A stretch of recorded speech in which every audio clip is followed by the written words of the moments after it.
Hello everybody, welcome back to Daikon. Today we're going to be reading Higurashi When They Cry, Chapter 1, Onikakushi. Turns out I was pronouncing it incorrectly this whole time and I never even knew it. This is Future Duck. This video will cover chapters 1 through 2, chapters 3 and 4 will be in the next video.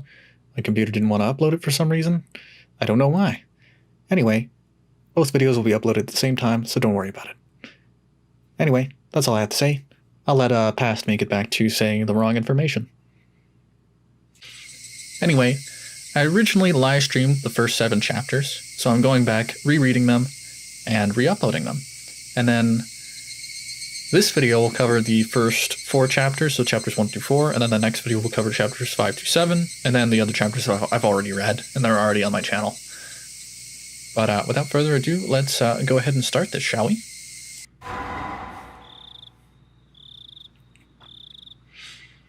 Onikakushi, opening. Welcome to the world of Higurashi When They Cry. The Onikakushi arc will be the opening inviting you into this world. Don't play tough, please just enjoy life in Hinamizawa to the fullest, sure. The difficulty is extremely high, but I hope you will enjoy the reward. I don't really like the sound of it being difficult. But it is mystery, so... That freaks me out every time. Please do not lament, I will forgive you even if the world will not forgive you. Please do not lament, I will forgive you even if you cannot forgive the world. So please tell me, what will it take for you to forgive me? Frederica Berncastle. This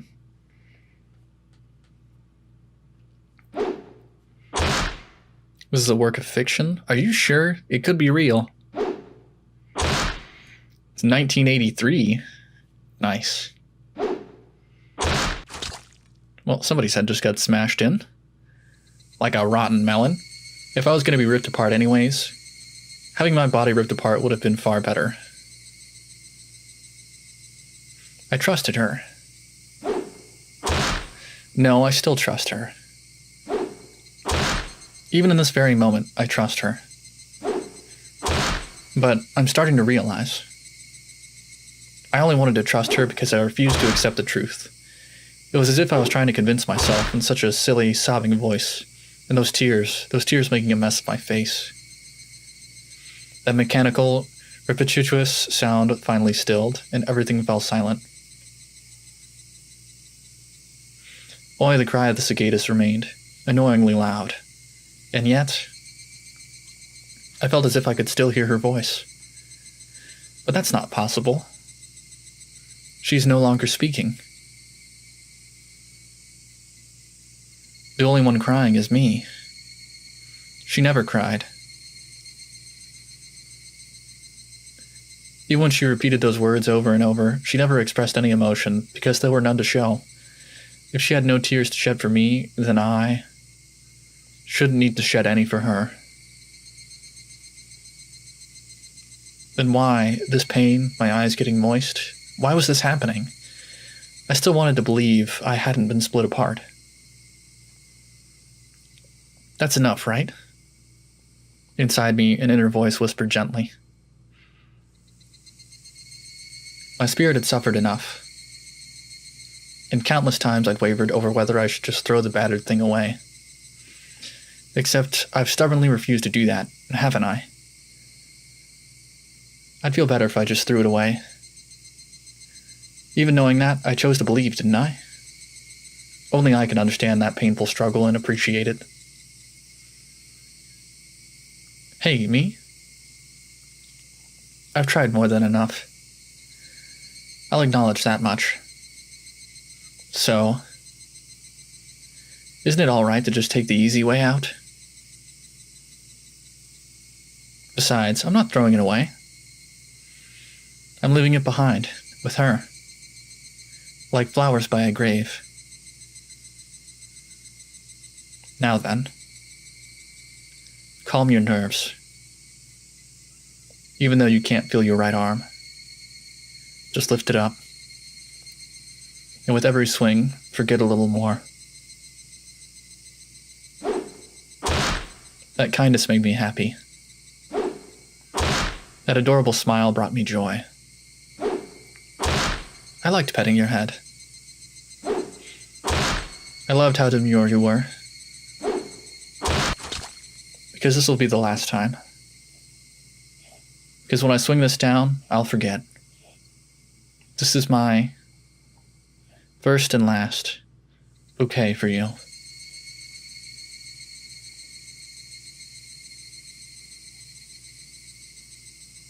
Perhaps I really did love you.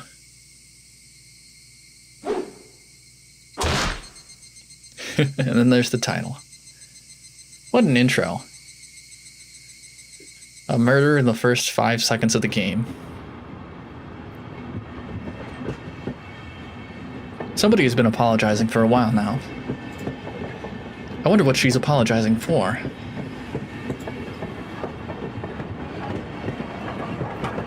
It felt wrong to eavesdrop, so I tried to ignore it. It had been a while since I'd last went to the city. I only returned to attend the funeral of a relative. Even though I'd lived there until last month, I found the bustle of the city to be overwhelming.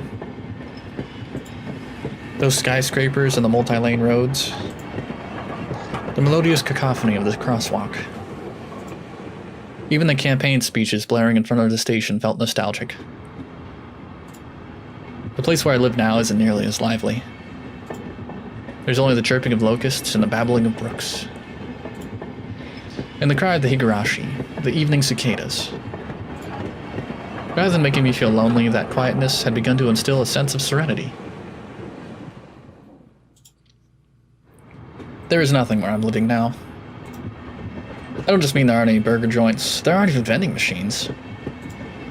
No music stores, no restaurants, and no arcades. That's depressing. Even an ice cream parlor would be unlikely. The nearest town has some stuff like that, but it's an hour away by bike. But come to think of it, it wasn't really a big deal. There were music stores and arcades and ice cream parlors, but it wasn't like I ever hung out at any of them. I had lived in the city for 10 years and never once been to an ice cream parlor. I should have gone at least once. It's only now that I'm starting to regret that a little. Somebody is still apologizing. Who is she apologizing to? She's apologized so much, so just forgive her already. There's no reason anyone should ever need to apologize so much. I started to feel a bit annoyed at whoever was refusing to forgive her. No matter how bad the mistake, there's nothing that can't be forgiven. I don't know about that one there, Chief. There's no such thing as an irreparable mistake. You just need to be more careful next time. She's still apologizing, even now. Then, has she really done something that can't be fixed? I have no idea what she's done, but if it can't be fixed, then that's all the more reason to forgive her. No matter how much she apologizes, nothing will change. But even so, she keeps apologizing in such a heartbreaking voice. Hey you, the one she's apologizing to. Why don't you just go ahead and forgive her? She's apologizing in such a pathetic voice. Keiichi, we're almost there. Wake up. I was finally roused from my nap by my father's prodding. I think he was dreaming there. It seems the train had reached its final stop. We'd spent hours riding everything from the bullet train to the local routes. It was hard to believe that the landscape beyond the window and the city I was in half a day ago were in the same country. No, that they were even from the same era. From there, we take a car deeper into the mountains.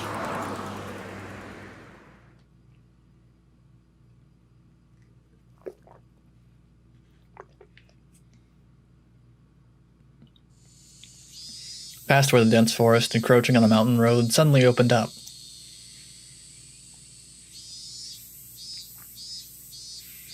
There, where I live now, Hinamizawa. What's the best thing to do when you get to Hinamizawa? Leave.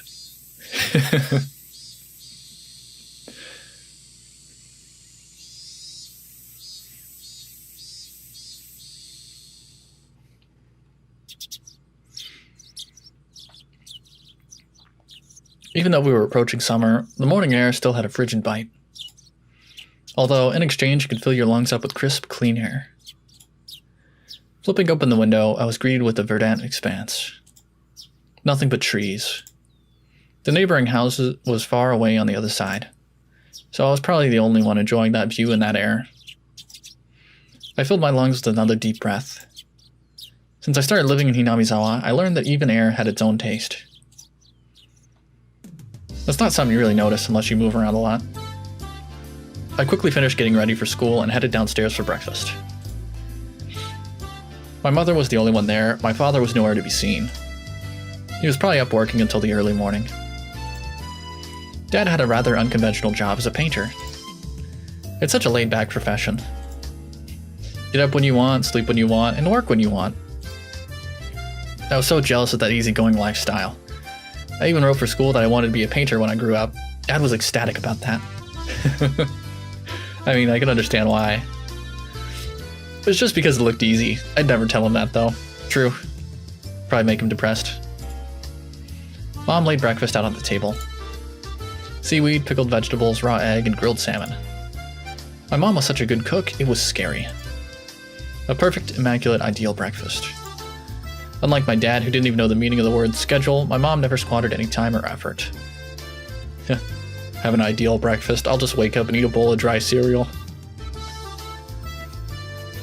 And I mean dry, no milk. She hummed a little tune as she brought over the miso soup. It seemed like she was in a good mood today. I'm so happy you've been waking up early since we moved here, Keiichi. If I don't wake up early, I won't have time to eat breakfast. I thought I was being cute, responding with a wisecrack after being praised for being good. A full bowl of rice, or will half be enough? Pile it on. I need that fiber. First, I savored the steaming hot rice with the seaweed. After that, I covered it with the egg. Between bites of rice, I enjoyed the crunch of the pickles. Not bad at all. Excellent as usual. Watching me clean my plate? Blech. English. It's a hard language. Even though it's my first language. Watching me clean my plate, my mom gave me a warm smile. I'm so happy you haven't skipped breakfast ever since we moved here, Keiichi. I was not a morning person when we lived in the city. I slept right until the last minute before school and rarely ate breakfast. Boycotting the breakfast mom made me each morning, that was probably the only way I could protest being forced to attend cram school. I guess that's what you would call my rebellious phase. I wouldn't so much as look at the breakfast she woke up early every day to make. What a loser. If I could go back in time, I'd slap myself. Mindful of the time, Mom rushed me along with a wide grin. Isn't it about time to meet up with Reina-chan? Hurry, hurry. Mom really seemed to enjoy the fact that her son was going to school with a girl.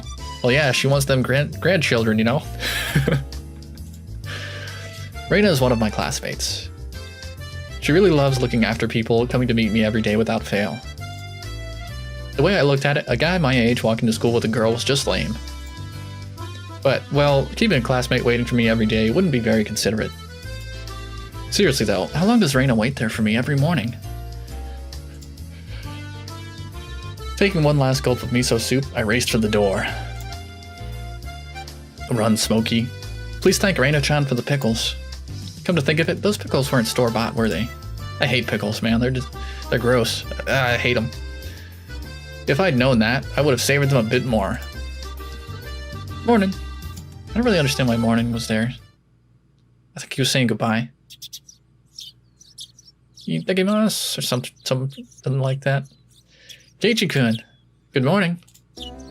Her cheerful greeting was as fresh as the morning itself. You're always so early. You should try sleeping in sometime. If I sleep in, I'll keep you waiting. She's so conscientious and such a good person. If that ever happens, I'll just leave you behind. Keiichi-kun, you're so cold. I wait for you all the time. I'll leave you in the dust, without looking back. Why are you so mean? Why? Reina had a slightly troubled look on her face. Toying with her was rather fun because of how quickly her mood changed. I'm kidding, I'd wait for you. With those words, Reina seemed to relax. Her face flushed bright red. Thank you. I'd wait forever until you came, Reina. No matter how long. Forever? Reina turned bright red, steam rising from her head as her brain short-circuited. She's especially weak to this sort of talk. It's quite rare to find someone this fun to tease. Have you ever read a romance novel, Reina? Huh? I haven't. Never read any before. From that response, I gathered she was interested in them, but too embarrassed to actually buy one. I couldn't imagine what would happen if she did read one. She'd probably turn red and pass out. That'd be interesting. Oh yeah, a message from Mom. She says thanks for the pickles. It was nothing. You're welcome. How were they? Not too salty? They weren't that salty. Actually, they had a pretty light flavor to them. It would have been fine to just be honest and say they were good, but apparently I couldn't be that forthright. I'd like to ask something before that. Were you the one who pickled them, Reina? Or was it your mom? Huh? Why do you ask? Were they too salty? Her attitude completely changed as she began to panic frantically. Was it you, Reina? Or was it your mom? Why are you asking who made them? Why? Depending on who made them, my opinion of them might change drastically. Huh? She counted frantically on her fingers, trying to remember the amount of salt she used to pickle them. It wasn't like I was trying to tease her, but I couldn't stop myself. Guys who take pleasure in this kind of thing are the worst. Guys like me. Reina nervously opened and closed her mouth over and over, trying to muster a response. It was me. Delicious. Huh? Pretty good, just like the last ones. They went perfectly with the rice. Her face went bright red again, as she was completely spacing out. It truly was a lot of fun to tease her. I pray that Reina never gets taken advantage of by some lowlife. Keep at it, Reina. I'll train you until you handle it like the average person. Or so I decided for myself. Let's go. If we keep me on waiting, we'll never hear the end of it. Seeing as she just keeps spacing out otherwise, I called Reina back to reality so we could make our way to school. This strange, easily flustered girl is Reina Hyugu. I've only known her for about a month, but I've come to realize that it's not just her name that's strange.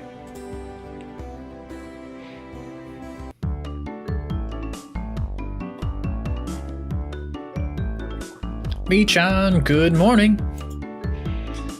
Coming up to the next rendezvous point, we saw another person waiting for us. Noticing us, she waved. Ah, finally, you two are late. Usually you're the one who's late. In sharp contrast to the diligent Reina, this one marched to the beat of her own drum. She's Mion Sonozaki. For what it's worth, she's our senior and head of the class. Morning, Reina, and it's been a while, Kei-chan. How many years? I was only off 2 days. You don't say. You were so much cuter back then. Mion's gaze started at my chest and then dropped straight down, focusing on the point between my legs. So she's saying it was my crotch that was cuter back then. Before you ask, just to be clear, I've never actually tried to show it to her. I've grown quite splendidly. You'd be surprised. Not only is he bigger, but he has a little mustache now. Being so engorged with energy every morning is quite a problem, though. I'll introduce you next time, so be sure to greet him properly. Don't say next time, right now is just fine. How about letting the little guy get a breath of fresh morning air? I don't think I've ever heard talk so dirty you could smell it fouling up the morning air before. Mion sure does act like an old man sometimes. Gotcha. Time for the big reveal. Hope you don't regret it. As my hand reached for my fly, Reina began to ramble in a near panic. Hey, what are you talking about? What are you talking about? Red-faced and flustered, Reina tried to play dumb, but it was obvious she knew exactly what we were talking about. Talking about the PP. How was it? Seeing the city again. Mion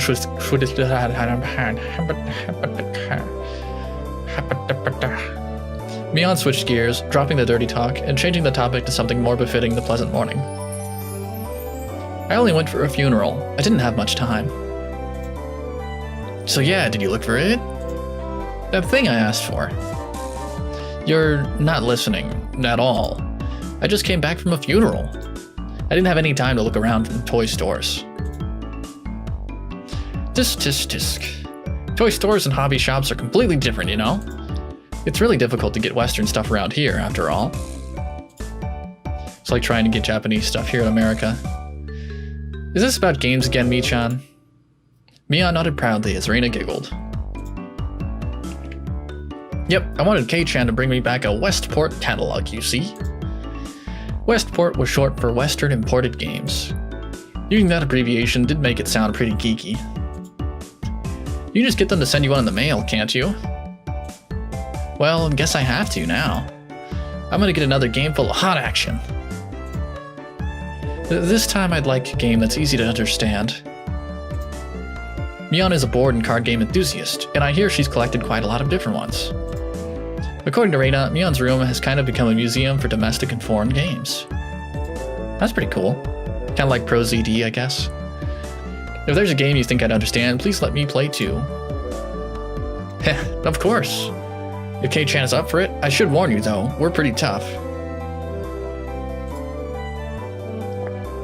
Just what I want.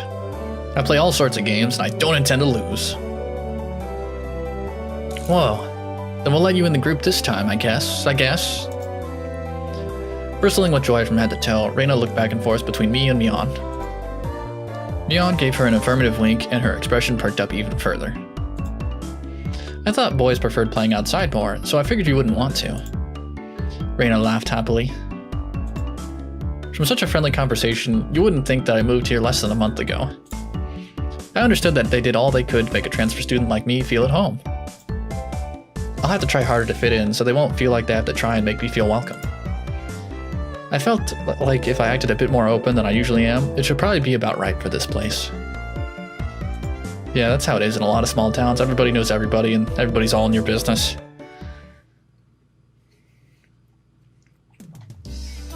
Hinamizawa was a really small village. Not only was there only one school, but there was only one class. That class encompasses all different grades and ages. There are about 30 students at different levels, and they all study in the same class. That sounds like it kind of sucks, actually. I'm told that, long ago, there used to be a bigger school building and they had actual separate classes. However, it seems something happened that made it become a single class, and now it stayed that way out of tradition. I was shocked at first, but humans adapt pretty quickly. I've already gotten quite used to it. The sound of children playing started right from the morning. With such a lively mood, it felt more like a kindergarten than a proper school. Not that that was a bad thing. Mion, who had been walking in front of us up until then, suddenly let me take the lead. Right in front of the classroom door. So I was meant to slide the door open and enter the room first. Heh. Too bad. I wasn't going to fall for that again. To think you'd give up the lead here. You meant for this to be a test of my skills. Mion chuckled with a haughty smirk on her face. What is it, you guys? Step back, Reina. It's dangerous. She's here. Huh? Then Sadako-chan is... Her name was Sadako Hojo. She was a disrespectful, impudent, bossy kid. The way she talks was annoying, but it would be immature to get worked up over just that. The real problem was this. Quite the obvious trap. A blackboard eraser wedged in the door. It's too obvious, Sadako. A haughty laugh came from beyond the door. Excellent, Kate-chan. I guess that means you win this round? No, this is Sadako we're talking about. I doubt this is it. It's traps on traps on traps. After falling for such intricate traps since the day I transferred, I no longer let my guard down. Sadako liked to combine a variety of traps. Traps that were simply there to bait you into the main one, traps that relentlessly kept coming at you like a sadistic Rube Goldberg machine. The list goes on. As well as being clever, they almost never misfire. When you least expect it, she strikes, like a viper. No escape, no time to relax. By the looks of it, this eraser is normal. No rocks or anything in it. I took a pretty heavy hit from a blackboard eraser loaded with rocks on my first day. That had to suck. Ouch. So then, why don't you just open the door and let it drop? That's what it is. That's what Sadako was after. Making me focus my attention upward, so as I lifted my hand to the door, there were thumbtacks stuck to the sliding door handle with tape. A frightening trap. Wow. That'd be really painful if you stuck your hand on that. A potent and terrifying trap. Concealed by using the blackboard eraser. An impressive combination, Sadako. But in the end, nothing more than the trivial machinations of a child. Assured of my victory, I threw the door open and stepped into the room. I felt something strange at my ankle. It was similar to the sensation of a jump rope catching on my leg. By the time I realized she had me, hook, line, and sinker, it was already too late. I began to fall in an almost picturesque manner. Kate-chan, watch out! Instinctively reacting to Mion's shrill warning, I twisted my body in midair before I landed on the floor. Flat on his face. Ow, ow, ow. An inkstone filled to the brim was placed right where I would have landed. I shuddered, imagining the situation had I landed square on it. Well, hopefully you've got a good laundry machine, because ink's very hard to get out of clothing. My, what do we have here? A fair morning to you, Keiichi-san. Aren't we a lively one this morning? Still sprawled in an awkward position, I was greeted by a mocking voice. That was a step up from usual traps, Sadako. I haven't had the faintest idea what you mean. You're quite unlucky this morning. You little... How? It seemed I'd inadvertently sprained my back a little when I'd landed. I'm better than landing on that inkstone.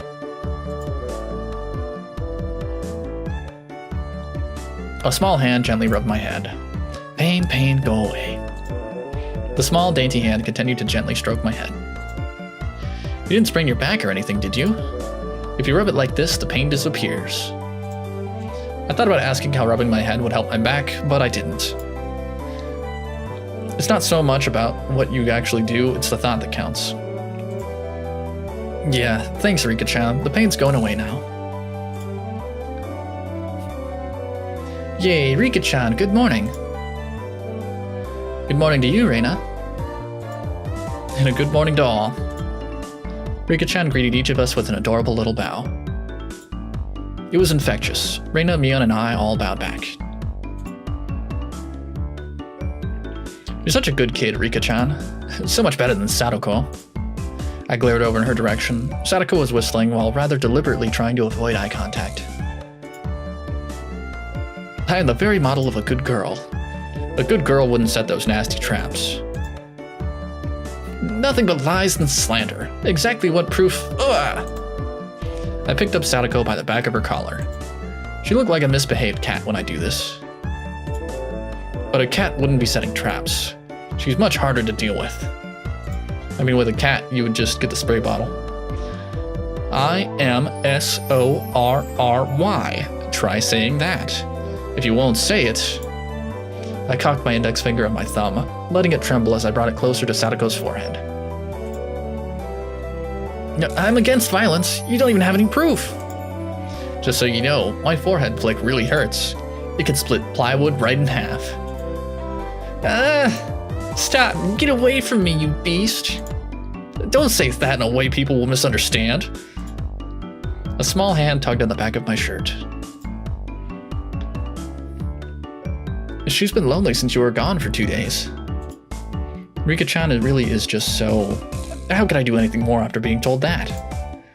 I gently released my grip on Sadako, who at this point was on the verge of tears. She still had her eyes clamped shut as she braced herself for the forehead flick.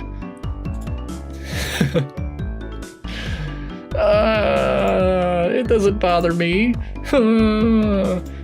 Instantly crying. You mustn't cry, Sadako. Keep on fighting. Yeah. Rika gently patted the head of her prankster friend.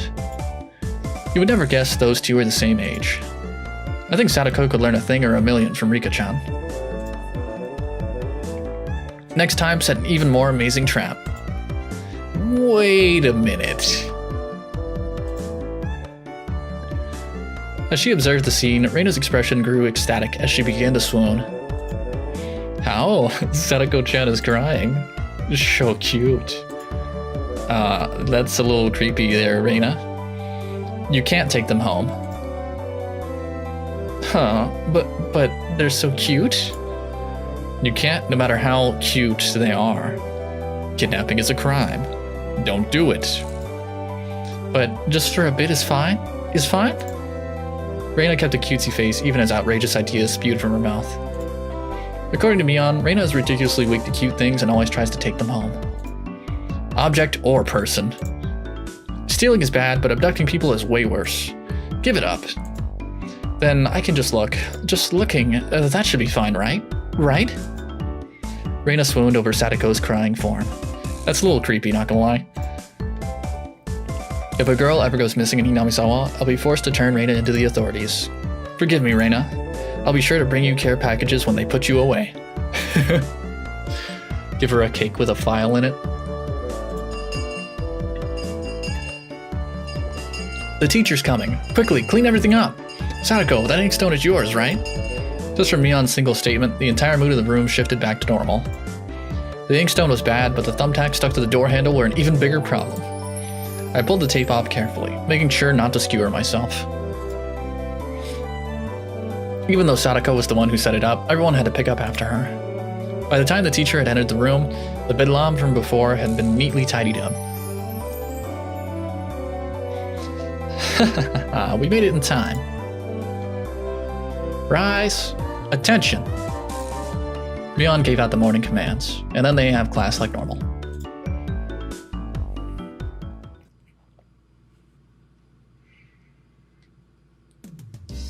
It's difficult being the teacher for all these different grades in one classroom. She has to teach something different to each one, but naturally she ends up spending all her time with the younger kids. Reina and Mion, being in the highest grade in the class, end up mostly doing self-study. They even end up helping teach the younger kids, so it seems like they can never get to their own studies. They're actually way behind where my studies have progressed to. As a result, I'm pretty much taking over for the teacher and helping Reina and Mion with their studies. You're a pretty good teacher, Keiichi-kun. Easy to understand. Reina took a breather after finishing highlighting an important section. Teaching is making me lose confidence. It makes me aware of how shallow my understanding of the subject is. They say that to teach someone something, you need to understand it backwards and forwards. So while you're teaching us, you're getting in your own practice.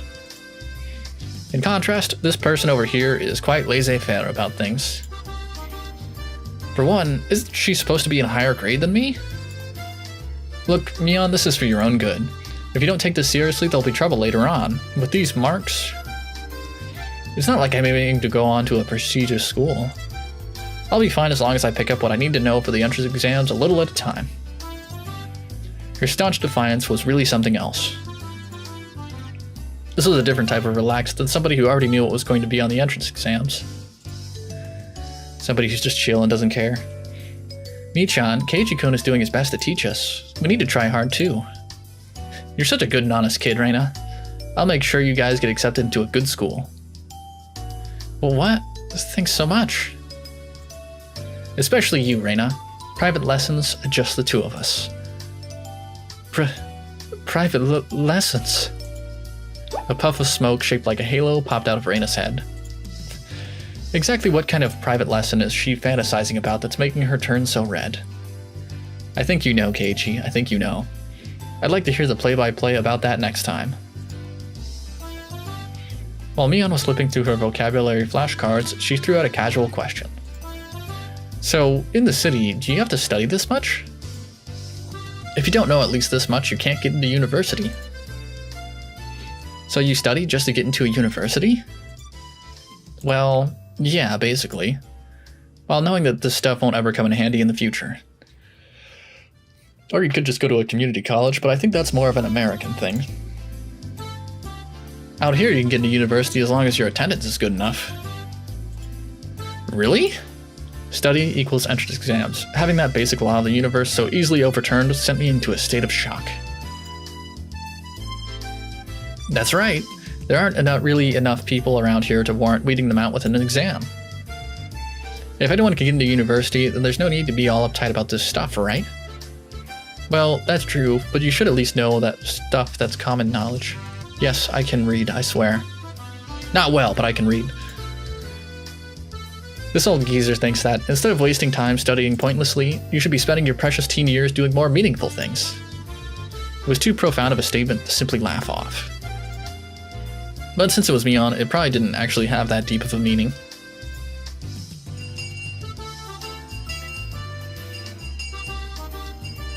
In place of a chime, the sound of the principal waving a handbell drifted through the classroom.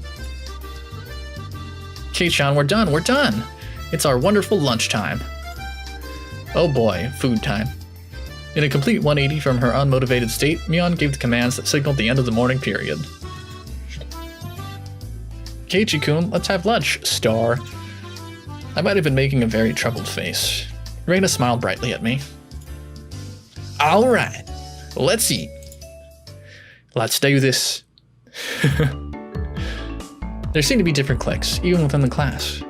Most of them were divided up by gender and age, but our group was different. Our ages were different, and we had both boys and girls. Well, boy. But we weren't reserved around each other. This level of openness makes a transfer student like me pretty happy. Reina and Neon pushed their desks together so they were facing each other. At the same time, Sadako and Rika-chan were slowly lugging their desks over as well. Keiichi-kun, hurry, hurry! Reina waved her chopsticks in an unrefined manner, trying to hurry me along. Unless everyone was together, they wouldn't even open their lunchboxes.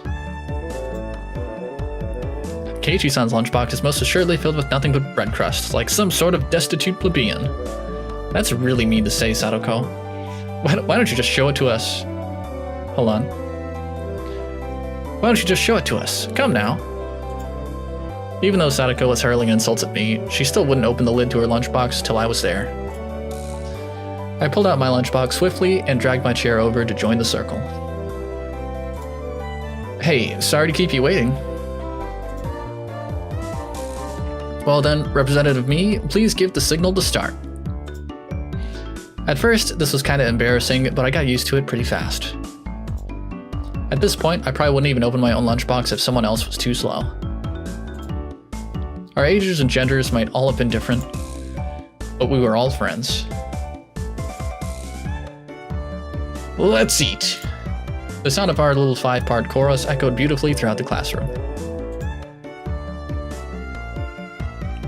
Really though, I've gotten pretty used to this group made up of all girls.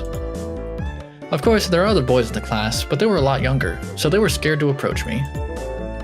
Well, that's to be expected. Younger boys just see older boys as scary. Compare that to girls, well, at least these girls aren't picky. We put all the side dishes in the middle where everybody was free to pick at them. I thought girls would mind sharing a meal with a guy, so I was a bit flustered joining in. However, Mion noticed that and teased me quite a bit. As the fruit of my efforts, I can now reach over and take sides from anybody's lunch. Free food, I dig it. My, isn't Sir Keiichi's lunch extravagant today? My, isn't Madame Sadako's lunch extravagant as well? The stewed stuff here has a nice look to it, rather trendy. Buying into the fight that Sadako was starting, our chopsticks locked in a cross-counter, stabbing into each other's lunch. My, how delicious. Oh, this taro is good. The stewed stuff is good too, even cold. After seeing my happy face, Rika-chan's expression broke into a little smile. I saved some from dinner last night. By the way, Sadako and Rika-chan's lunches are always the same. It seems that Rika-chan makes it for the both of them every day. And Rika-chan made this too. These taste like mom's home cooking. I was honestly impressed. The carrot rosettes weren't from a mold, they were done by hand with a knife. That's not easy to do. I guess Rika-chan's just good at this sort of thing. She's really good at sewing, laundry, and stuff like that. Amazing, right? Amazing! Rika is quite exceptional in many ways. That's nothing for you to boast about. Reina's actually better at cooking than I am. Huh? Well, you know, Star. It seemed that the topic of conversation switched to Reina when she wasn't expecting it, making her blush and trip over her words. Reina's lunch really was the star of the table. Not only did it look good, it tasted good. Everyone else pulled from Reina's lunchbox constantly. Everyone liked this one so much before, so I made a lot this time. It's good, I hope. It's got high marks from me. Mion, you're taking too much. Knocking Mion's chopsticks aside, I reached out, trying to secure my own portion. Sadako and Rika-chan reached over at the same time, and a struggle ensued. Everyone shoveled in mouthful after mouthful while praising it, and Reina's lunchbox was soon empty. It was kind of bad that no one thought to leave any for Reina, but Reina seemed rather satisfied as she looked on. That's always funny. How did you like it? Isn't Reina-san an extremely good cook too? And quite different from Keiichi-san. I said there's nothing for you to boast about. You're not much different from Kei-chan, Sadako. Can you tell the difference between broccoli and cauliflower yet? Oh no. Sadako's face went pale. Hey, even I can tell the difference between broccoli and cauliflower, you know? Of course I can. I really can. It's really hard for her to lie. Keiichi-kun, both taste good when they're boiled and topped with mayo, right? You shouldn't be picking on her. Mi-chan too. Reina hurriedly tried to follow up, but Mion laughed haughtily as she drew closer to Sadako. Well, just pretend it's a little home ec lesson. Now then, Sadako, what's this? Mion lifted up her chopsticks. Between them was a piece of green stuff wrapped in bacon. But that's asparagus. Mion made eye contact with me, and within 0.3 seconds, I had Rika-chan's mouth covered. Holding a piece of bacon-wrapped asparagus and giving her two choices, she's pretty terrible. The yellow one is cauliflower. No, wait, the green one is cauliflower. So which? Probably the yellow one is broccoli, the blue one is cauliflower, but the green one is, Do you really know which is which? How about you just give up? I'd expect no less from the class representative. The oldest, the way she drives people into the corner just shows how much experience she has. This is just a hunch, but being brought into the Sonozaki household must be quite the ordeal. I do know, I really do. Then answer the question. I know. She finally broke down and started crying. When she acts like this, she actually starts to seem her age. What torment. How cute. Reina entered a state of euphoria as Sadako bawled her eyes out. Reina was in a state of bliss as she rubbed her cheek against Sadako's head and smothered her. Really, a very content face. One that wouldn't care if the world ended right then. It was that kind of smile. Reina, Mimi is picking on me. Cute. It's okay. Reina Oni-chan will take care of those bad people who tease my little sister. Oh, whoosh, oof, bam. It was like a flash of lightning. What was that just now? Both of Reina's fists shot out at supersonic speeds, striking Mion and me squarely in our faces. Before we knew it, Mion and I were sprawled spread eagle on the floor, staring up at the ceiling with matching welts on our faces. Knocked out instantly. This is the first time you've gotten one, right? Today, she went easy on us. Easy? You mean there's something harder than this? With that, Mion and I both slumped our heads back to the floor in unison. From now on, I'll be careful when I'm within striking distance of Reina.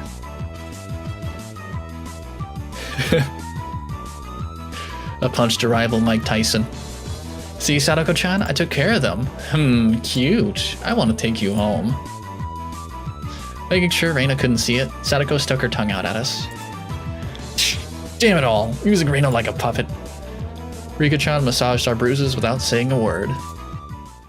You get what you deserve, punk.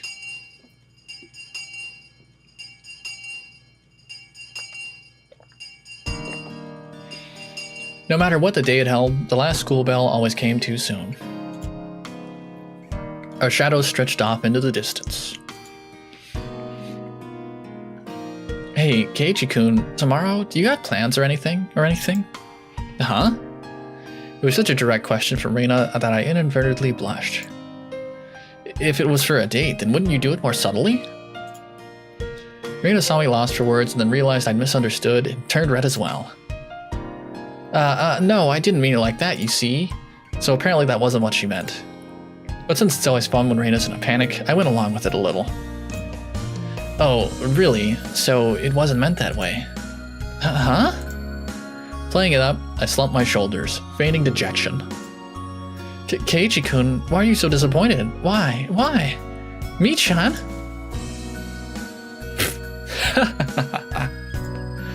Unable to hold it in any longer, Mion slapped me on the back. I see, this old geezer never knew you could push her buttons like that. Huh? What is it? Mion was rolling on the floor, clutching her stomach while Reina flailed around, completely bewildered. I couldn't help but start laughing as well. Feeling just a bit guilty, I ruffled Reina's hair. Kidding, sorry, it was a joke. That was my fault. She really is a cute one. Huh? A joke? Since when? Since when? About halfway through. Halfway? So, Kei-chan, that means you weren't acting when you blushed at the start? Huh? That means... It was only a momentary lapse, but there was no way Mion would let such a delectable detail slip by her. Well, you see... Saying anything more was also a bad idea. In my bewildered state, I slipped further into an unfavorable position. After that, Mion continued to tease me about it for a while. You fell for it, fool. Undercross split attack. Alright. So, why were you asking if I'm free tomorrow, Reina? Huh? Oh, what were we talking about? It had been so long that Reina had forgotten. That's how long Mion had teased me. It's just, Kei-chan, you probably can't find your way around Hinamizawa by yourself yet, can you? That was true. I hate to say it, but if you blindfolded me and spun me around 3 times like we're playing pin the tail on the donkey, I wouldn't be able to tell up from down here. Yeah, I don't think I know how to get anywhere besides back and forth from school. Yes. So you see, tomorrow we were thinking that Mi-chan and I could escort you through Hinamizawa and show you around. That would be a godsend. Frankly, I was happy about the offer. You'll come, of course, right? If I'm free. You're being invited by a girl, you know. If I'm free. You're probably free anyways. If I'm free. I was being stubborn so as not to give a clear yes or no. Even though I thought it was a godsend, I'm too much of a scamp to say so upfront. What a loser, Keiichi. Keiichi-kun, you're not free, perhaps? Perhaps? While Mion and I had a rather sour back and forth, Reina peeked over at me hesitantly. Figuring I'd been a bit too rough on her, I just gave in. Sorry, forgive me, I apologize. I'm free. Great. The trepidation disappeared from Reina's face as it blossomed into a smile. Hey now. Seems like there's quite a difference between how cold you are to me compared to Reina, isn't there? It seems Mion didn't care for how rude I was to her compared to how quickly I agreed with Reina. But her being annoyed was very interesting. So I pushed Reina forward, speeding up our pace to leave Mion behind. Let's go, Reina. Maybe it should just be the 2 of us tomorrow. Leave grumpy old Mion behind. Huh? Whoa, if Keiichi-kun is okay with that, then. I'm the one who came up with the idea to take him around. Don't ignore me, Keiichi Maibara. It'd be great if the 2 of us could go on a picnic together. Should we bring a basket, Reina? If we're bringing a basket, I'll make all the food. Maybe? Don't you ignore me too, Reina. I'll tell everyone that you 2 disappeared into the hotel district together. Instantly gone. Well then, I'm going home right now to start making it. Tomorrow is going to be so fun. Later, Keiichi-kun, Mi-chan, bye. Reina bounded off like she was walking on the moon. After the dust settled, all that was left was me standing next to Mion sprawled out on the ground. There was a welt on her face. Are you alright? There was over 2 meters between you guys. Since you came, they've become sharper. This old geezer's body can't handle it. Reina's getting stronger. Maybe it'd be easier for you if you stopped saying stuff that makes Reina want to hit you. Or else this will end up being Mion Saki's slapstick comedy hour. If that happened, the results might be fatal. If she got punched in the face every time, yeah. Don't feel bad, Mion. You're probably the only one who can dodge her jabs. It felt like it was her knee, though. Could it be that we were hanging around with an unrivaled martial arts master? Maybe someday we'll see her debut in an extreme contact sport. You can't lose to Reina. You need to train up and have a rematch. Kei-chan, you should... This old geezer will root for you. Mion and I reaffirmed our determination to discover a way to counter Reina's infallible technique.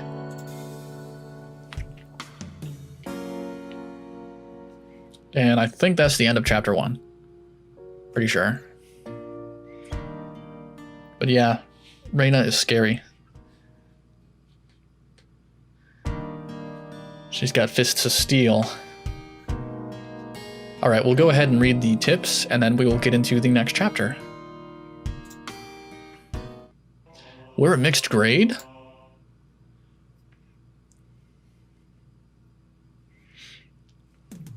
So, Reina, we're the same age? Yes, that's right.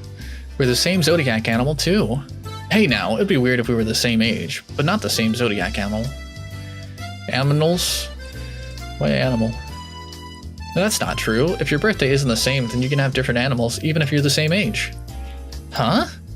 Oh, I see. Mion, you're pretty smart. Well, yeah, the zodiac animals are based on months, not years. What month were you born, by the way, Keiichi-kun? I'm July. Reina smirked and puffed up with pride. Hey now, what's the meaning of this? She's not planning to be all high and mighty if her birthday is a wee bit sooner than mine, is she? Heh. Don't even. It's impossible to challenge me by birthday. I won't even mind if you bet $1 per month.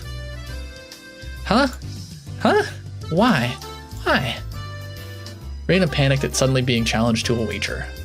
Oops, I didn't mean to click that button. Given how panicked she is, I am certain she doesn't have much allowance left this month. It's just, sending her to a panic about something as simple as a birthday is so fun, I can't help myself. So that means you were born in April, Kei-chan? Right on. Too bad, Reina. I'm already far older than you. Oh, I see. Then you're the same age as me-chan. Well, it's just a few months. That gap will open up again soon enough. Mion snickered through her nose. Hey now, that's not something to get all high and mighty about. As if I'm one to talk. Now that you mention it, you're at a higher grade, right, Mion? If you're an underclassman, then I can be an underclassman from now on. Mi-chan, you're not making any sense to me. Just by seeing Reina's blushing face, you could tell she knew exactly what she meant by it, though. Then Sadako and Rika-chan are underclassmen. Their grade is so different that they should be in a different school, shouldn't they? Keiichi-kun, your tastes are a bit too young, I think. You're not making any sense yourself, Reina. I'll just grab onto her head and scruff it up a bit. How? Stop it!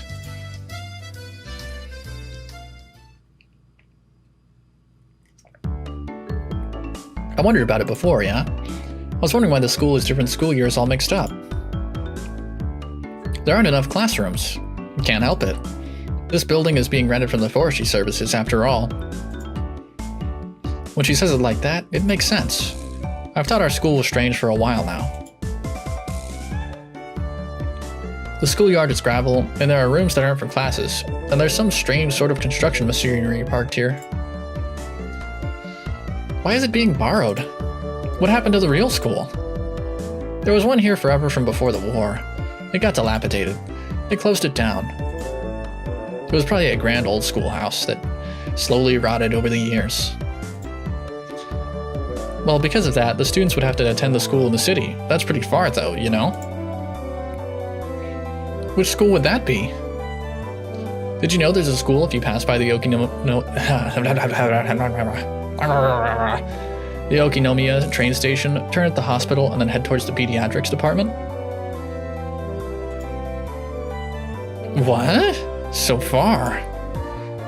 I couldn't tell where that was by the location, but I understood it was pretty far from Reina's reaction. Well, that's why. The guys that didn't want to commute to Okinomiya rented out this building for the forestry services and are attending this pseudo-schoolhouse here. About half the children in Hinamizawa go here. There are quite a lot of kids that come here on bike. Well, since they're attending this really messed up school, it might be pretty hard for them to get into higher education. That's not true, Michan. If you study properly, you can go anywhere you want. Yeah, that's right, that's right. I totally agree with Reina on this one. Yes, that's right, that's right. Let's try our best. All of you, try your best. This old man will be rooting for you. Not just us, you too. You should be preparing for exams, shouldn't you? Your future is bleak with grades like this. Fine, just fine. If I get stuck, then I'll just mooch off Kei-chan as he works forever. What do you mean by work forever? What do you mean? Hey, you're too loud. Be quiet during self-study. The teacher yelled at all three of us. It was completely our fault. Sadako saw it and chortled haughtily. I stuck out my tongue at her in response. It is just as Mion says, this school has nothing to do with higher education. But it makes up for that by having lots of valuable things other schools don't.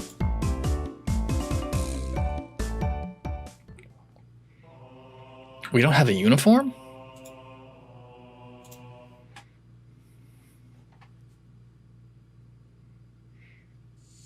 It's only June, but it's already so hot. I could hear the Higurashi outside chirping, me, and at night there are mosquitoes. It might as well be summer already. My only salvation was that the mornings were still cool. Summer, I do declare. Sadako was flapping her skirt languidly. That's pretty unladylike there. Even if she was a little brat, she still was a girl. Keiichi does seem quite cool with just a single button-up shirt. I'm so jealous. From how I see things, the skirt you're wearing looks like it would be much cooler. A girl like you just wouldn't understand. Wearing jeans during this season and how steamy the crotch gets. It's not good getting sweaty there. It kind of sucks. It gets steamy? Oh. This girl has gone imagining something indecent. Reina's summer clothes have a nice, refreshing color. I feel cooler just looking at them. Thank you. They really do feel pretty cool. I do wish my summer clothes were as breezy as Reina's. But Sadako-chan, your summer clothes are cute, being a one-piece and all. I'd like to wear your summer clothes, Star. I don't think she would fit, though. This is actually quite stuffy, you know? I do believe that what you're wearing would feel much cooler. It would be so much more fun with cute clothes. Oh. I had a feeling that Reina and Sadako's base values were fundamentally different. Speaking of which, our school doesn't have a uniform. Yeah, it doesn't. As long as they're proper, then regular clothes are fine. There are quite a few students in regular clothes. There were a few wearing uniforms, but they were all the same design and rather plain. What's the uniform they're all wearing? They're all the same. That's the city school's uniform. It's not like there's a rule, but they're all wearing them. Speaking of which, everybody in our group is wearing a different uniform, aren't we? Did you go out of your way to get them from somewhere? Why yes, Mion-san supplied them. Michan's relative runs a second-hand clothing store. They can get school clothes from all over the country for cheap, they say. So you asked those relatives to get a bunch of unique school uniforms then? School, yeah. That Mion, she probably loves using her friends as dress-up dolls. That must be a strange second-hand clothing store. I get that a second-hand clothing store, but stocking clothes from schools all over the country? That's pretty strange for a clothing store. What's the point in stocking up on clothes from faraway schools they know nothing about?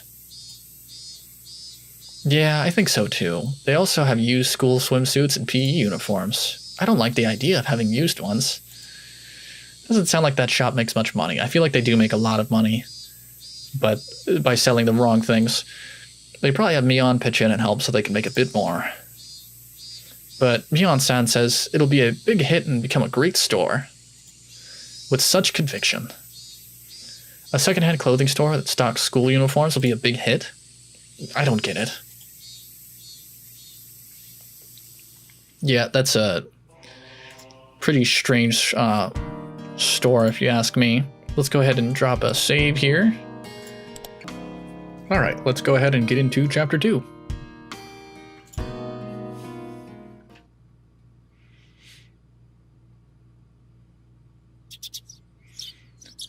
I took it a little too easy on the morning of my day off. I was totally late. Today was the day Reina and Mion were going to show me around Hinamizawa.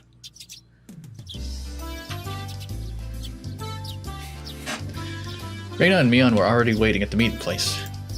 Keiichi, being a loser, showed up late. Keiichi-chan, you're late! Sorry, the show I was watching last night was really interesting. Blame that! Oh, so that's your excuse for being late and keeping two girls waiting. Mi-chan, you just got here yourself. Last night's episode of A Day in the Life of was interesting, wasn't it? Mion was doing the same thing Keiichi was. She was just as guilty as me. Reina was carrying a pretty heavy-looking handbag.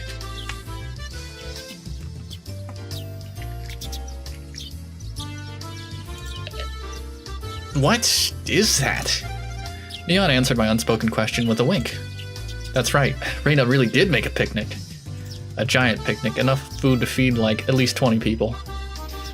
Kei-chan, after you left, Reina pulled out all the stops. It's not like I forced her to do it. It was nothing, so don't worry about it, okay? She's been like this since last night, you know. Can't you take responsibility for this? Alright, I am a man after all. I'll take responsibility. Responsibility? For what? For what? You know what, Reina. You know what.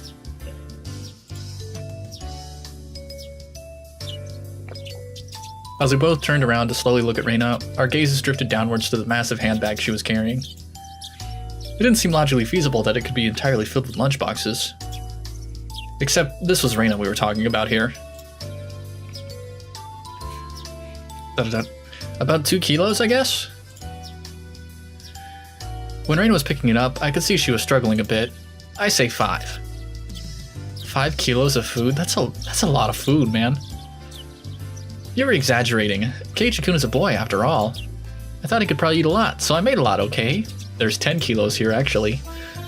Let's get going. Heave-ho! Just from the way she was lifting it up, I couldn't believe the only things in there were lunchboxes. Correction, I say 5 kilos, too. Good thing no we're betting on it. I'll help out, but all of it needs to be eaten. I won't forgive you if you make Reina sad, got it? The only thing I could do at that moment was exercise a bit to make myself hungrier. I don't think there's any finishing that much food, Keiichi. Having finished with the pleasantries, we began our leisurely stroll. A carefree walk bathed in the gentle morning sunlight. I couldn't have even imagined something so wholesome existed during my time in the city. These were the boonies, after all. No slovenly desk jockeys trudging to work on the weekends out here. It really was a nice place, peaceful and quiet.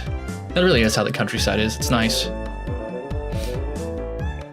As sparsely populated as the village was, you could still run into people by just walking around. Ah, good day. Good day. Oh, you would be Maibara-kun, I believe. My 2 companions exchanged greetings with everyone who ran across. English, yes. All these passerbys even knew my name. When did I become this famous? We passed 3 people, and when all 3 of them knew me, I started to feel a bit paranoid. Haha, it's a bit sad to say. Everyone knows everyone, since there are so few people here in Hinamizawa. So that means when an unfamiliar face walks by, they automatically assume it's that Maibara fella who just moved here? That is how it'd be when you move to a small town. Yeah, that's how it works out. It was a process of elimination you could only pull off at a place like this, but it was quite effective. From now on, I better make sure to maintain a good reputation. The day I'm discovered accidentally gawking at a dirty magazine in the bookstore, I can expect all the villagers labeling me as a lech by next day. Hinamizawa is not to be trifled with. Oh, that would suck. That's not the end of this nightmare. Of course I know them. The first person we met was old man Takuzo from the Makino bike shop. His hobbies are bonsai and playing the flute. Next we met the grocer's second son, Daisuke-kun. His hobby is sharpshooting, and he hopes to be an ace sniper in the future. And the person we just met was Mio-san, the nurse from the clinic. Her hobbies are birdwatching and photography. You know the names of everyone we passed by? And even their profiles? Yeah. Seeing my surprise, Mion and Reina exchanged looks and burst into laughter. Well, yeah. We're not like the city where people hardly know their neighbors. We know everything about our neighbors. We even know what color underwear they wear. Then let's try it out. You there, who am I? Haha. You're Keiichi, my bra. You say some mean things, but you're actually a kind, shy person. It's been 3 weeks since you transferred here. Your hobby is taking afternoon naps. Lately, you switched over to wearing boxers. Didn't you? That's enough, that's enough. More importantly, why would Mion know that? Boxers? Enough of that. Apparently, there's absolutely nothing you can keep hidden here. Hinamizawa was not a place to be trifled with. Why would Mion know what kind of underwear he had? This feels more like you guys are showing me off rather than showing me around. That's right. We're parading around like this after all. Don't you all think so too? Bet Kei-chan is fitting right in here in Hinamizawa. I wonder who she was speaking to in that line, because that felt a little weird. The population in Hinamizawa is shrinking, so the villagers welcome anybody who's new here. They need fresh blood. I thought about brushing it off with something to the effect of, "You're kidding me," but I held back. Had I ever greeted someone who just moved into the city like this before? Thinking about that made me believe what they said wasn't a joke at all. We passed another person. Of course, we were called out to again the same way. Oh my, good day. It's wonderful seeing you getting along. This lady here is Fujishima-san. Good day. Oh my better-kun, how wonderful for you, having a lovely girl on each arm. How are you? Getting used to life here? Instead of regurgitating a prepared response like I would have in the city, I responded with an emphatic nod. The old woman chuckled, voicing her appreciation of how energetic I was.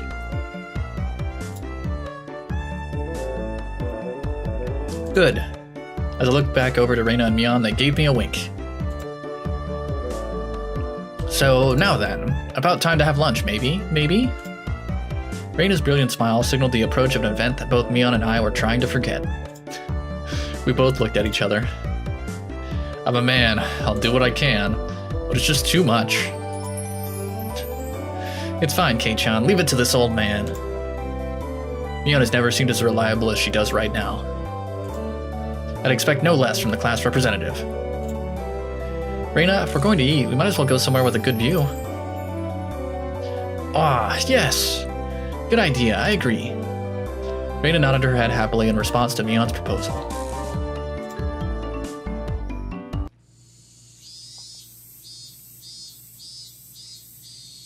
And then we go up to the Furude Shrine. I think I'm saying that right anyway. Cresting the top of a stone stairway, a shrine drawn straight out of my imagination appeared before us. It had worn down a bit through the years, but the fallen leaves had been swept up, giving it a tidy feeling. This here is the Furude Shrine. It's probably the place with the best view around. This place, be sure to remember it. On our next break, a festival will be held here. Isn't it a bit too early in the season for a festival? The Watanagashi isn't a summer festival. Long ago, it used to be a celebration of the end of winter. I was embarrassed for assuming that festivals had to be held in the summer. I think a lot of festivals are held in the summer, though. As far as I know. Now then, spread out the lunchboxes, and there. Various colored lunchboxes were placed one after the other on top of a plastic sheet. It sure did smell delicious. It was Reina's home cooking. It went without saying that it would be delicious. But is it even possible to finish all of this? Hey, Mion, it'll take more than just a good view to get all this down, you know.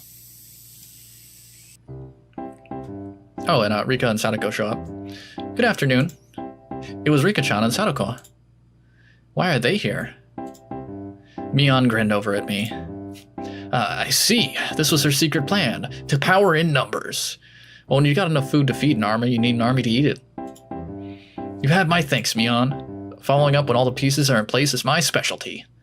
Gotta get that 1-2 knockout punch, you know? We just had to come since there was such a commotion. What is the meaning of this? Take a look. It's time for lunch. Buffet style. A handmade gourmet meal by Reina. I can see that much. Why have you laid out a tarp on our property? The temple is public grounds. It's not yours. And Keiichi is right. This is everyone's property. Wow, Rika-chan is such a good girl. Have a seat. Eat with us. After opening a spot for Rika-chan, I promptly turned my back on Sadako. Hold on 1 second. Where's my spot? No spot for you and nothing for you to eat. Don't worry, there's some for you too. None. I'll eat all the furs. I will not allow that. Rika? Here, chopsticks. Both Sadako and I leapt at the boxes, having it out with each other. Man, really, Kei-chan, you're really good at leading people on. You might have a talent for this. Have a plate, one for me-chan and Rika-chan too. Reina whipped out pairs of chopsticks and paper plates. It is time to consume the food. If we don't hurry, it'll all be eaten up. That's right, okay. Shall we commence this battle? Please, eat a lot. There's enough for everyone. More than enough for everyone, Reina said as she opened up a thermos. Just then, I realized that this lunch was made under the assumption that 5 people would be eating. It didn't change how much there was, but the implication behind it was different. I will not allow you to have this hamburger! Smacking him. Huh, using your elbows against the rules, Sadako. You're supposed to kick him in the stomach so that way he throws up. Grabbing the back of my collar is also against the rules. It was a tough battle. Blocking her with full momentum and an elbow in the opening moves, Sadako appeared to have the upper hand. But the difference in our proficiency with chopsticks proved to be fatal and gave me the upper hand. Ah, the last meatball! Sadako Hojo has been bested. Oh. Sadako and I amiably began choking at the same time, falling backwards and spasming. Rika-chan patted me on the head to clear it, even though it was actually stuck in my throat. Seeing that made Reina blush and breathe heavily in excitement. It was almost like flowers were floating all around her. Somebody gonna have to do the Heimlich maneuver to Keiichi. Mion advised Reina to refrain from saying anything that could get her locked up.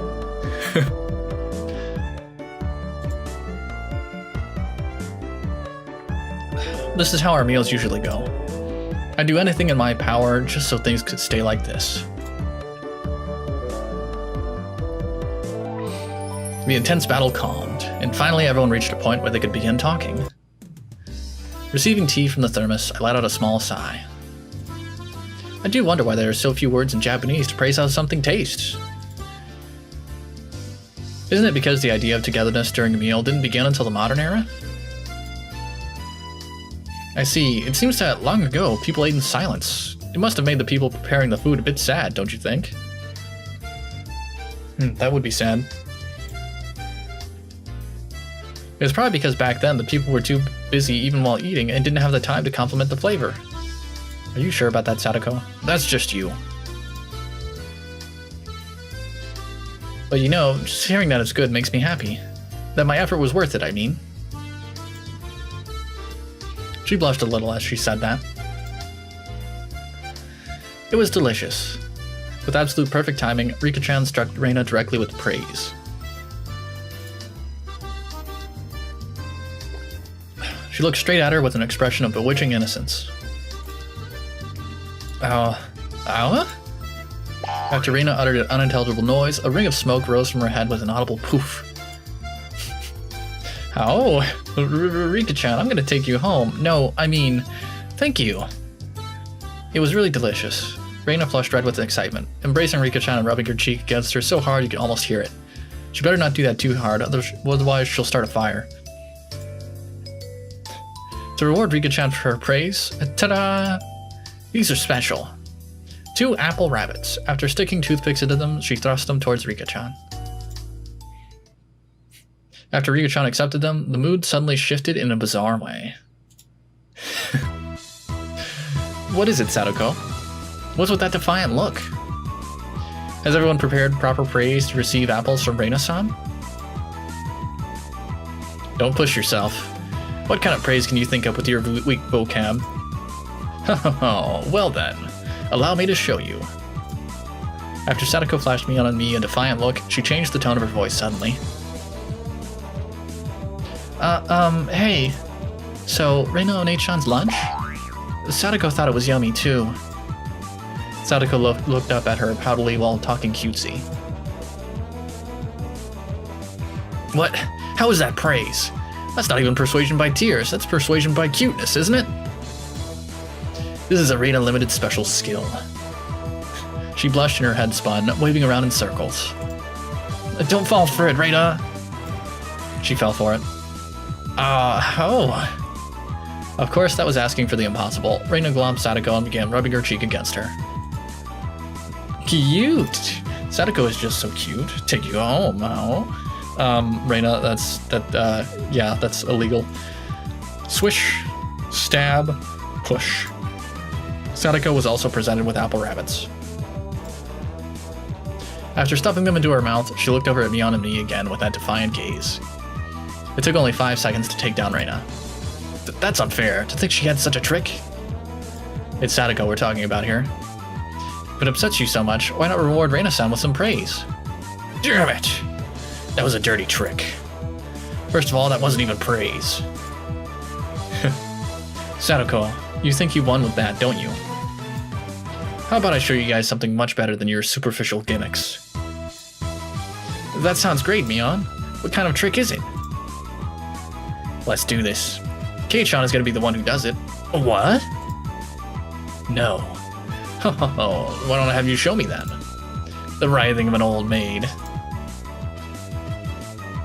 The plan of attack she suggested was wicked, but it was the only thing we had to beat Sadako.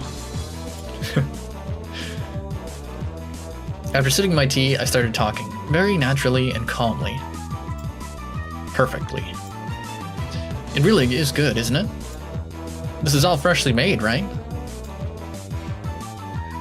No, actually, most of it, almost all of it, was frozen stuff. Then, which ones did you make fresh? Well, it's embarrassing. Do I really have to say, must I? From the synergy of boy plus handmade lunchbox, her expression had melted into euphoria. I already know. This one, right? Reina turned an even deeper shade of red, the words, "I can't believe it," practically written on her face. How can you tell? How? That I made it. Of course, Mion had told me beforehand. It's been perfect so far. After acting like I was shy, I waited a beat. Next would be the finisher. It had your smell. Silence enveloped the area. Reina, face still completely red, froze solid. With a small yelp, Sadako also blushed. Of course, I did too. I sure would like to try one of Reina's handmade apple rabbits, or something. Even if this was all because I was competing against Sadako, I felt like I had crossed the line by a good 9 yards, I think. Then, at that moment... whoosh! It was a Tupperware container filled with rabbits. Please eat some, Keiichi-kun. There's plenty for you. Instantly, dozens of the apples were shoved into my mouth, knocking me over. Okay, say Keiichi-kun. My head was forcibly laid upon her lap, and even more apples were shoved into my mouth. While she was squealing, one apple after another was forced in my mouth. More and more apples. Apples, I don't know. Looks like we win. How about them apples, Sadako? Looks like we win. Kei-chan, that was a beautiful sacrifice. How's that, Sadako? This is our complete victory, isn't it? I can't believe it. Such trickery. It doesn't bother me at all. Sadako ground her teeth, mortified. We did it. I claimed victory as my consciousness drifted slowly away from me as I choked to death on the apple rabbits. Uh-oh. At that time, Reina stopped her squealing as she suddenly realized something. Rika-chan, you're not eating it? Did the salt water make them too strong, maybe? Maybe? Looking over, Rika-chan had pulled the toothpick out of the apple rabbit, placed it into her cupped hands, and seemed to be at a loss for what to do. Poor Mr. Rabbit, I feel sorry for him. I want to save him. Phew. That was the sound of blood spurting from Reina's nose. Cute! Tonight, I will take you home. She shook sporadically, her head wobbling back and forth. Then, coming back to her senses, she took all the apples around me, gathered them up with a whip, and fixed them back up on a plate. Now then, they're all just fine, Kay. Here, I'll give them to you, Rika-chan, Kay? Kay? Rika-chan raised up Sadako's hand like a referee after having that plate of rabbits shoved to her. She whispered, "This is our victory." What? A comeback? I just don't care anymore. Thus, my sacrifice ended up being in vain. Death by apple rabbits. What a way to go.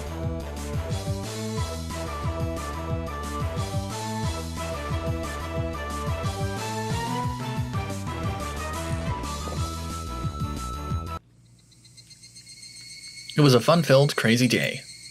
But as soon as the sun began to set, the end of the day really did come quickly.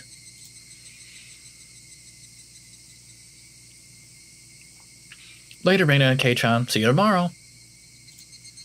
Thanks for today, Mion. I had a great time. See you tomorrow. Sadako and Rika-chan went home as well. We parted ways with Mion, and it ended up with just Reina and myself enjoying the evening air on our way home.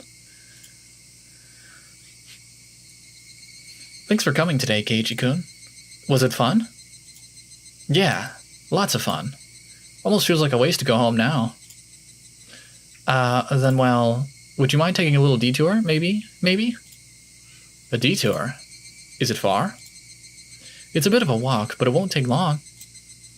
Since we've been walking around all day, I must have seemed a bit tired. Not feeling like teasing Reina, I quietly nodded. Over the river and through the woods, to the Hinamizawa dam site we go. That doesn't really rhyme that well, but it's close enough, right?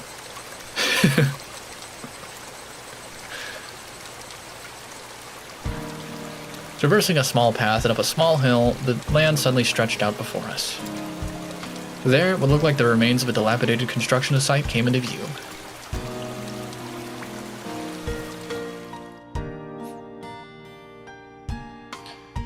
A large heap of garbage spread out off towards the swamp. Probably illegal dumping. I recalled it being in the newspaper.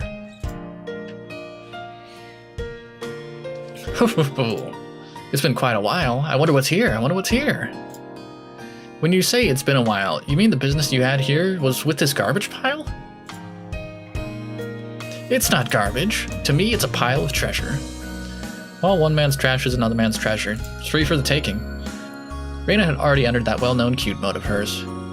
So that meant there was something cute here? In a garbage pile? That's a little weird, bruh. Whoa, a new pile. I can't wait. She bounded up the unstable slope.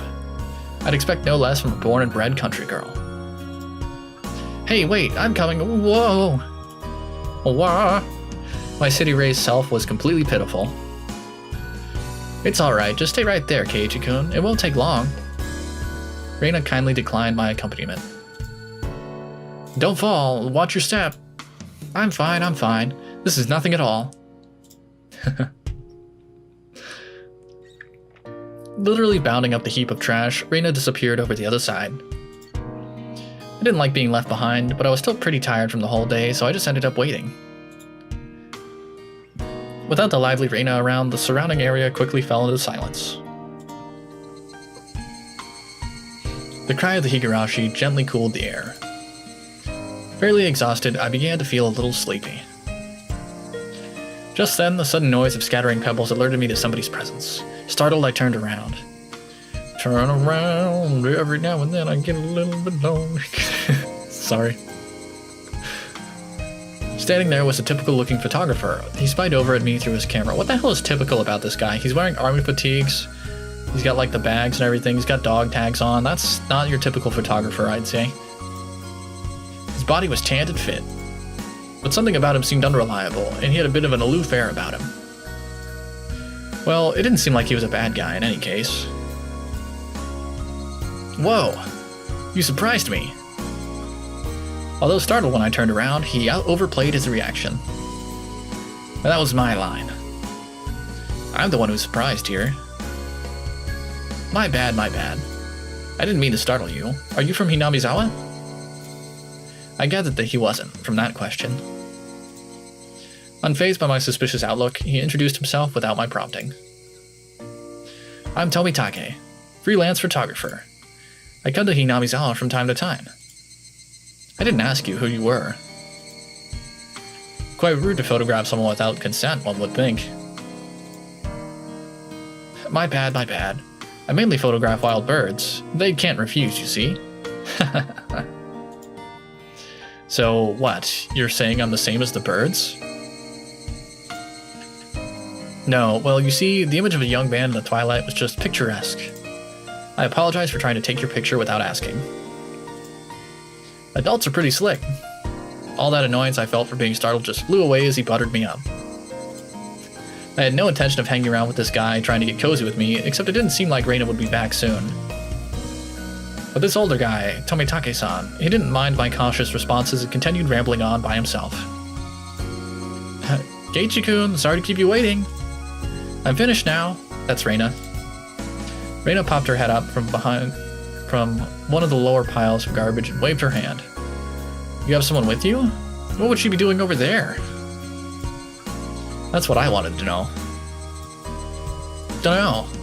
Maybe she's checking on that dismembered corpse that was out here long ago. It's weird that he would say long ago, because Keiichi would not know about the corpse. Tomitake-san looked shaken up by that for a moment. Uh-oh, I responded like I would if I were talking with Reina and the others. It was quite a disturbing incident. They still haven't found one of the arms. See, like, how would Keiichi know about that, though? Like, the way he said that is like he already knew. That's weird, man. Weird. Keiichi-kun, sorry to keep you. You were waiting a while, I guess. I'd best leave you two lovebirds alone. Again, my apologies for startling you, Keiichi-kun. And then Tomitake leaves. Tomitake-san chortled suggestively and then disappeared into the twilight. Missing my chance to retort put me off a bit. Keiichi-kun, are you angry? Why, I wonder? It wasn't Reina's fault, so I decided to just brush it off for now. How was it? Find a treasure trove? Oh, yes, so listen. You see, there was a Colonel Sanders doll. A Colonel Sanders doll? Oh, that thing. Those statues they always have out in front of the fried chicken place. That life-size dummy? Yes, Colonel Sanders. Oh, cute. I want to take it home. Why Colonel Sanders? I couldn't tell how she decides what's cute or not, but, well, she seems to want it. It's garbage, right? No one would care if you just take it home, right?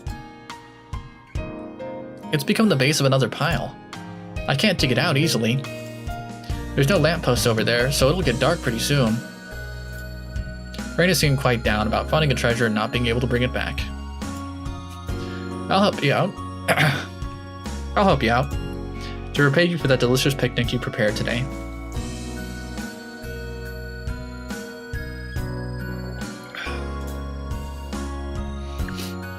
Oh, thank you. Birds heading home to roost proclaimed that nightfall would be soon upon us. Keiichi-kun is going to help. I can take Colonel Sanders home. Oh. Rainer staggered along as if intoxicated in her dreamy state of mind. She's thinking about Colonel Sanders from the Colonel Sanders dating sim. I tried asking her in a way that wouldn't take her out of her cheery state. Hey, Reina. Long ago, did something happen here? Seems like they were building a dam here. I don't know the details, though. Oh. I was just wondering if you knew about, an accident or something. I don't know. Her tone was disturbingly frank. It sounded more like a denial than an answer. I must have appeared rather dumbstruck. Reina quickly lightened her expression. Actually, I didn't live here until a year ago. Huh? You transferred here too? I was sure of that. So you see, I don't really know much about from before that. Sorry. Don't really know, don't want to talk about it. That was the kind of feeling she gave me. Thinking about it, of course it would be like that. This wasn't the type of thing girls would enjoy talking about. It was quite a disturbing incident. It seems they haven't been able to find one of the arms. If it's just like Tomitaki-san said, then I had a feeling only the Higurashi would know. I believe that is the end of chapter 2. Because I remember this chapter being kind of short.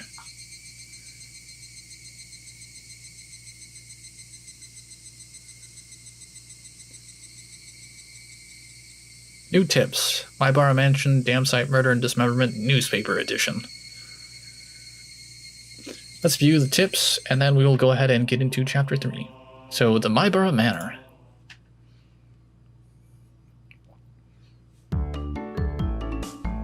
So, Kei-chan, you're not stinking rich? What is this all of a sudden? Did I come to school in a limo before? How much do you get for a monthly allowance? About $10. That's not a lot of money. Probably a lot of money back in 1984. My, that's a rather plebeian amount. His lunch is made up of normal stuff. He isn't rich. What are they talking about? To be asked out of nowhere how much I get and then told that it's a plebeian amount? Sorry. Rana seemed to pick up on my dubious expression and started giggling. Kei-chan, your house, you know, it's pretty big, yeah?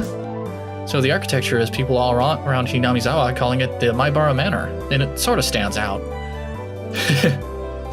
Maibara Manor? Since the house is so big, everybody is gossiping, wondering exactly how rich you are. I see. Now I get it. Well, the frame of it is huge. I see how it can cause some misunderstandings. From my deduction, I wager that they spent too much money on building the house, and that is why they are now broke. Being broke, how very, very unfortunate. Rika-chan took pity on me as she patted my head. I go from being treated like a millionaire to a beggar. Yeah, sorry for ruining your imagination, but we aren't millionaires or poor. We're the image of a normal, average household. They're middle class, is what he's saying.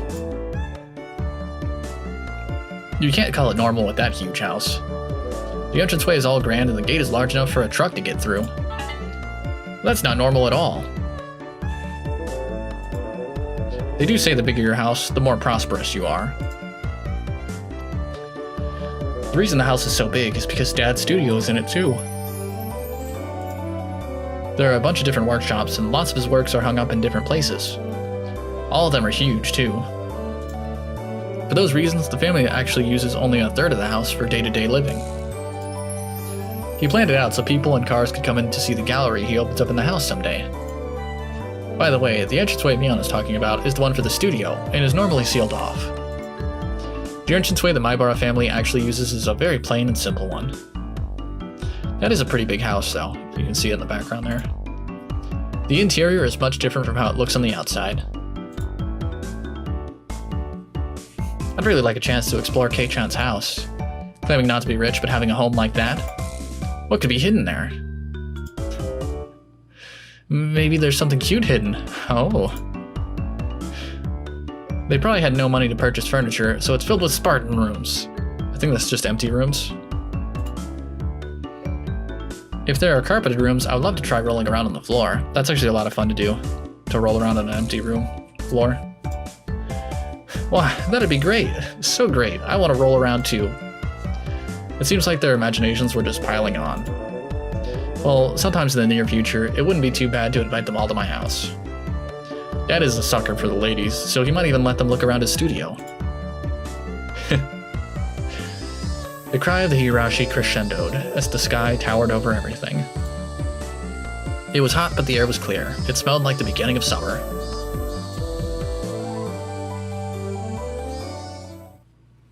Nice.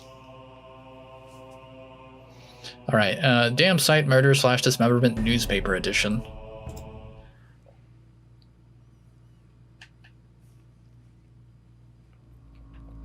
From the June XX 1979 edition. The Shishibone City, Okinonomiya Police Station, June whatever, late at night. Suspects blank, blank, blank, blank, and blank were arrested on the suspicion of murder and improper disposal of a corpse. The main offender, blank, has been added to the wanted list nationwide. According to our sources, the 6 suspects were at the Hinamizawa Dam construction site workroom on the blank at 9 p.m., where they are suspected to have assaulted and murdered the site overseer, blank, as a group, dismembering his body and hiding it. That's pretty metal. On the blank at 8 o'clock in the morning, a report was filed by the Shishibone City Hospital in which a male suspect alluded to having murdered Mr. Blank. When questioned at the police station, the individual confessed to the crime. Since a portion of the body was recovered at the location he gave, he was arrested that afternoon on suspicion of murder and mutilation of a corpse. The rest of the suspects were arrested on the same day, but the main culprit is still at large. Police are currently on his trail. The motive is reported to be a drunken verbal dispute during which he killed the victim in a fit of anger. However, as there are multiple inconsistencies with their testimonies, the investigation is still ongoing. And that's all we get. That's pretty metal. Just straight up murder. Let's go ahead and save again. And that is the end of this video. The next video will go ahead and cover chapters 3 through 4. For some reason my computer did not want to render it all at the same time. I guess a 3-hour-long video is just too much. Either that or I'm doing it wrong. Anyway, I hope you enjoyed. If you did, make sure to like, comment, subscribe. And as always, keep yourselves hydrated. And this will be a double upload, so the next video will already be out. Anyway, thanks. Have a good one.